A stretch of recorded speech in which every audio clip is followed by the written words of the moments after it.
All right, so I asked an LLM to make me a terrain generation. This was actually gonna be the this terrain generation function from before, from when I before I really had anything else done, but I realized that that function was inverted.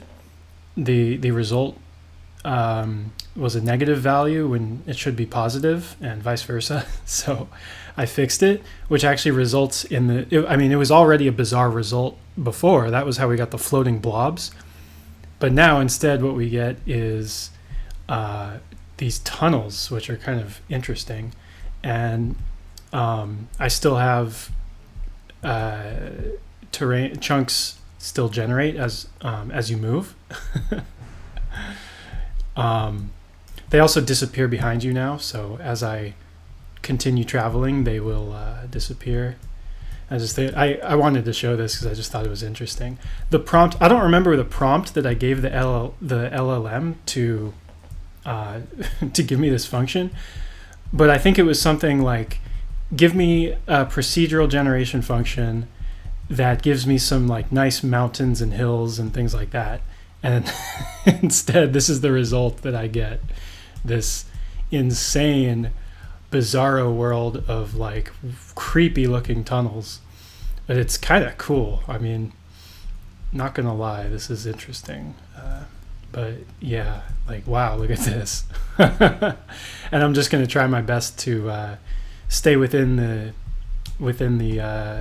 terrain, because if you go out of bounds, then it doesn't look very good.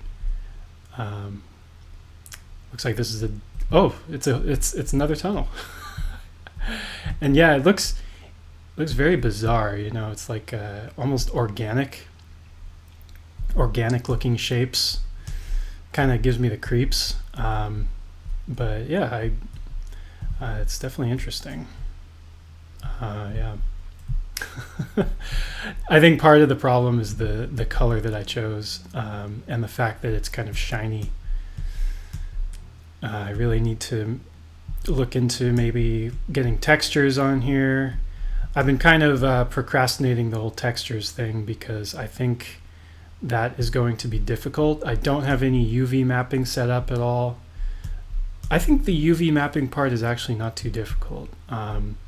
Because each chunk is the same size, so I think the UV maps will just map directly to each corner of each chunk.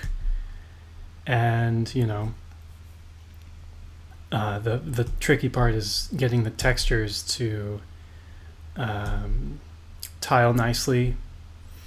I'm not really sure how I want to approach that, because I think the best approach would be some kind of dynamic algorithm or something that makes the textures kind of blend together. So if you have a dirt texture and you want that to be next to, like, say one chunk is supposed to be dirt and then the chunk next to it is supposed to be grass, you know, it'd be nice if they kind of blended together. I think that would look really nice.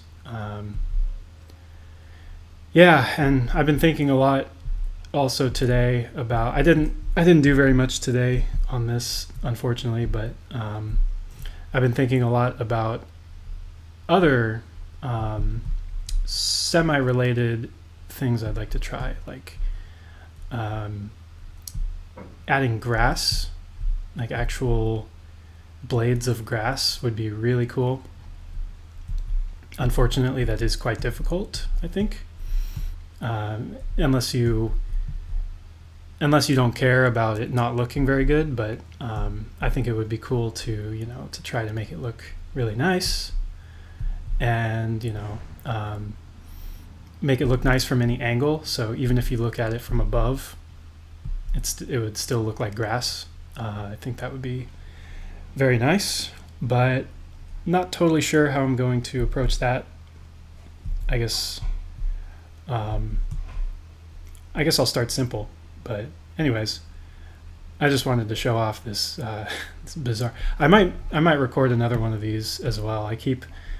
It's kind of fun to me to just prompt an LLM for an algorithm, and just see see what I get. It's It's kind of something you couldn't do a few years ago, you know. Yeah, let me maybe try this. I might do this again with a different LLM and see what results I get.